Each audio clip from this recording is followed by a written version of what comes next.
안녕하세요. 저는 67세 박선아라고 합니다. 오늘은 제가 바깥 양반을 먼저 떠나보내고 나서 어떻게 살아왔는지 제 이야기를 들려드리려 해요. 남편이 세상을 떠난 지 벌써 2년이 지났습니다. 아직도 그날을 떠올리면 가슴이 먹먹해져요. 처음 몇 달은 눈물로만 지냈습니다. 아침에 눈을 뜨면 옆자리가 텅 비어 있고 식탁에 앉으면 맞은편 의자가 비어 있는 게 그렇게 힘들더라고요. 그 자리에 앉아있던 사람의 온기, 밥 먹으면서 주고받던 소소한 대화가 그리워서 혼자 밥을 먹다가 숟가락을 내려놓고 울곤 했습니다. TV를 켜놔도 공허했고 전화벨이 울리면 괜히 놀라 달려갔다가 광고 전화일 때는 서운해서 한참 멍하니 있기도 했습니다. 집은 그대로였지만 집 같지가 않았습니다. 30년 넘게 살아온 아파트였는데 남편이 없는 순간부터는 집이 아니라 그저 벽에 갇힌 공간처럼 느껴졌습니다. 아들 민수가 그런 제 모습을 보고 안쓰러웠던 모양입니다. 어느 날 제 손을 꼭 잡고 이런 말을 하더군요. 엄마, 그냥 집에만 계시지 말고 세본마을에 가보세요. 단순한 실버타운이 아니라 문화공간이라던데 엄마처럼 사람들과 어울리는 걸 좋아하는 분한테 딱 맞대요. 솔직히 망설였습니다. 그래도 남편과 함께 보낸 세월이 묻어있는 집을 떠나는 게 쉽지 않았거든요. 하지만 매일 남편 사진만 바라보다 우는 제 모습을 생각하니 더 이상 이렇게 살 수는 없겠다 싶었습니다. 그렇게 저는 큰 결심을 하고 집을 정리했습니다. 남편이 즐겨보던 신문들을 마지막으로 상자에 넣을 때 제 손은 덜덜 떨렸습니다. 이제 정말 다른 삶을 시작하는구나. 세본마을에 들어섰던 첫날은 아직도 생생합니다. 로비에 들어서자 마치 고급 호텔에 온 듯했어요. 반짝거리는 바닥, 곳곳에 놓인 화분, 밝은 조명, 제 눈이 휘둥그레졌습니다. 직원들은 친절했고 시설 설명도 자세히 해줬습니다. 1층엔 도서관과 카페, 2층엔 요가실과 강의실, 옥상에는 텃밭도 마련되어 있습니다. 특히 텃밭 얘기를 듣는 순간 제 마음속에 무언가가 톡하고 튀어나왔습니다. 시골에서 살던 어린 시절 어머니와 함께 밭에서 상추를 따고 고추를 따던 기억이 떠올랐거든요. 흙냄새, 손끝에 닿는 촉감, 해질 무렵 집으로 돌아오던 그 풍경이 그대로 떠올라 가슴이 두근거렸습니다. 첫 주는 그야말로 설렘의 연속이었습니다. 아침엔 요가로 하루를 열었고 오후엔 옥상 텃밭에 나가 흙을 만지며 모종을 심었습니다. 상추를 심을 때는 마치 어린아이처럼 신이 났습니다. 아, 내가 다시 살아가는구나. 그런 기분이 들었죠. 저녁이면 로비 카페에서 어르신들과 차를 마시며 이야기를 나눴습니다. 저마다 사연이 있었고 저만 외로운 게 아니라는 걸 알게 되니 위로가 되었습니다. 그리고 합창단 활동. 그건 제게 진짜 선물이었습니다. 아리랑, 을 함께 부르며 눈시울이 붉어지기도 했고 고향의 봄, 을 부르며 어린 시절이 떠올라 마음이 따뜻해지기도 했습니다. 노래라는 게 참 신기하더라고요. 처음엔 모르는 사람들이었는데 함께 목소리를 섞다 보니 금세 가족처럼 느껴졌습니다.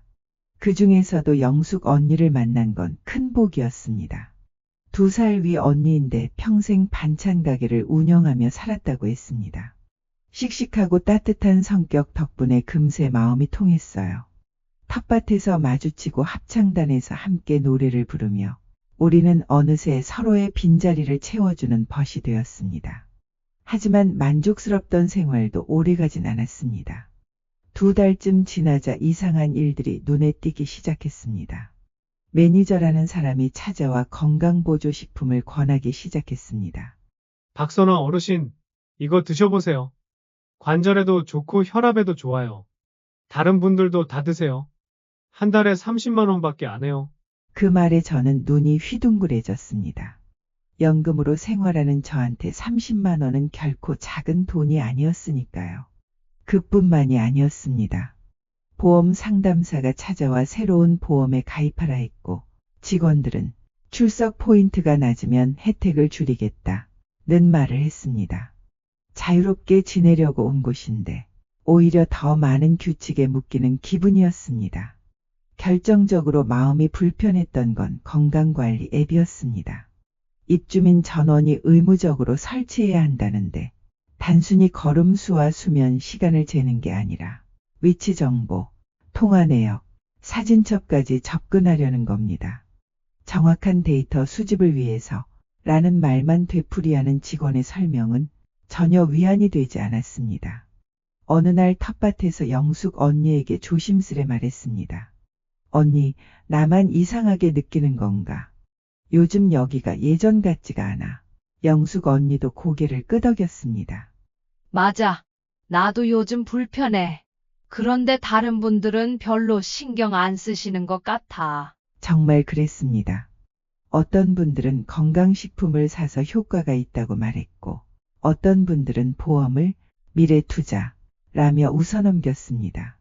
저와 언니만 유난스러운 건가 싶은 생각이 들었습니다.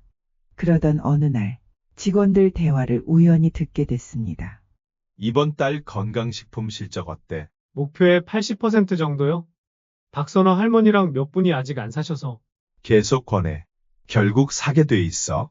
앱 데이터는 잘 모이고 있지? 네, 다음 주에 업체에 전달 예정입니다.